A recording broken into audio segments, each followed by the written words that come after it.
good morning guys. Pasok na naman si Kuya Sky. Pasok na tayo. Oo, mauna ka kasi ako sunod pa no. Aga yung pasok nila guys. Ha? Maaga yung pasok mo eh. Kaya ikaw mauna. Tapos tayo. Tapos natin hatid, almusal tayo. Tapos pasok. Shoutout sa mga followers, viewers natin dyan. Shoutout, shoutout. Kay Sip sa Plala, shoutout tayo, shoutout. Sa mga customer natin na inubos at tingapon, shoutout. Alright. Guys, good morning, good morning. Shoutout tayo kay Bon. Baliktad pala yung camera natin guys. Kay Bon Clipper. Sa ating warranty in charge, tsaka sa ating salesman. Glenn Poltorot, shoutout, shoutout. Alright. Morning! Guys, may 10 na naman tayo. Hanggang umaga pa. Ayan na guys, tambak na. Ayan oh. Shout out kay Kasamayor no. Shout out. Bakbak na tayo guys, 10 na, 10. Tricycle, Chariot, Classic, RFI, Adventure X.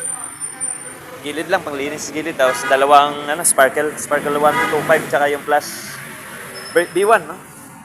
Ang mga order natin, tikat-tikat na muna sila kasi hindi pa tayo magagawa no. Alright, banat na tayo. Natin yung classic carb no. Ayan, shout out kay sir. Ay may owner natin. Tsaka palit tayo headlight. Oil seal ng front shock. Change oil na rin. Tapos yung sa detector niya tumatagas. Lagyan na natin ng gasket maker. Tapos may o-ring tayo na ipapalit. Alright. Kahapon na Chariot to. Shout out kito to. Anong sira dyan? Bendix kit no. Meron naman tayong Bendix kit. Sana yung Bendix kit mo to? Wala pa. Pero meron tayo dyan. Tapos yung kick niya ayaw bumaba. Ano lang to? Langisan lang kasi hindi na papadyakan eh. Alright, tara. Dito tayo sa Classic 250 no. Palit tayo ng front shock. Oil seal. Yan ang mga peso. Salpak na natin. Salpak na natin. Seto, tapos na rin to. Tapos na, next na tayo. Kasi 10 na. Yan yung Classic. Tsaka yung Chariot nito to no. Tag-isa na kami, CBT. Puro CBT. Tapos Sparkle tsaka yung pares-pares na lang to. Sparkle tsaka si Plus B1 no, B1 ng Plus. Grahin natin tapos may tayo RFI. Tapos ayan. Alright, tara. Sa Adventure X na tayo no. Ayan na guys oh. Nagasgasan na. Kailangan kasi bawasan to dito oh. Dapat sa version 3 okay na sana. Kasi ayan, nagtapyas na siya ng konti oh. Pero bawasan pa rin natin para hindi yan gasgasin ulit. Alright. Alas 3 na no. Dito tayo sa customer nating taga Bembo. Kumembo. Yan no.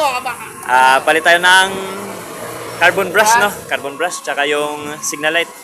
Check natin. Magkabit ng Box niya doon. Tapos yung sunod natin TC. Change oil tsaka brake pad. Tapos RFI tapos na doon. Tapos meron tayo sa baba. Clear. Tsaka yung TC na iwan, no?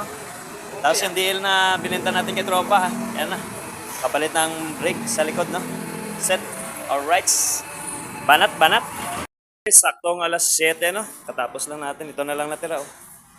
Yung SSX 150, palit black, valve seal. Tapos yung mga preno, no? Na-stock daw. In-order pa yung, black. Kaya hindi natin kinalas kanina.